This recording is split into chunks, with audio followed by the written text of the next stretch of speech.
کم ہو جائیں گے، دھوکہ دینے والے کم ہو جائیں گے، فراڈ کرنے والے کم ہو جائیں گے۔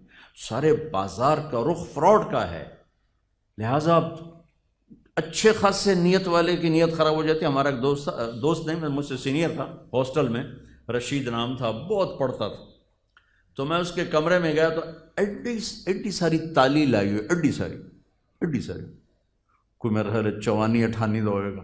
میں کہ رشید اے تالا کہڑے کام دا؟ وہ آندا یہ شریف آدمی واسطے لایا کہ وہ دی نیت نہ خراب ہو جاوے، چور تا وڈا بھی تروڑ لینا تو چھوٹا بھی تروڑ لینا، یہ شریف بندے واسطے لایا وہ دی نیت نہ خراب ہو جائے۔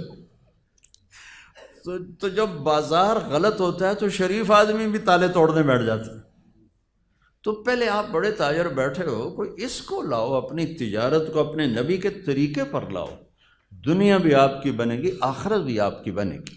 ادھار، چاہے اسلامی بینک کا ادھار ہو اور چاہے دوسرے بینکوں کا ادھار ہو، ادھار سے بچو، ادھار کوئی راحت نہیں۔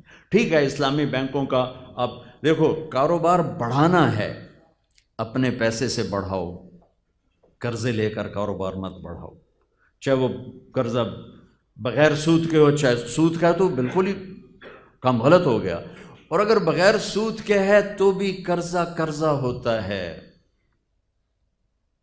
پھنس گیا ہے ایک آدمی، پھنس گیا ہے، راستہ کوئی نہیں ہے، تو اب ایک شکل نکلی ہے کہ بھی آپ کسی اسلامی خاص طور میزان بینک کے ساتھ آپ کوئی معاملہ کرنا چاہیں تو کم از کم وہ سودی نہیں ہے، انشاءاللہ وہ سودی نہیں۔ لیکن میں آپ کو کھل کے کہہ رہا ہوں، اپنے کام کو آگے بڑھانے کے لیے، آپ کا کام ٹھیک ٹھاک چل رہا ہے، بہترین چل رہا ہے، جو تھوڑا ودھا لویے، کبھی ادھار نہ لینا، اپنے پیسے سے بڑھا کے چاہے پورے پاکستان میں پھیلا دو۔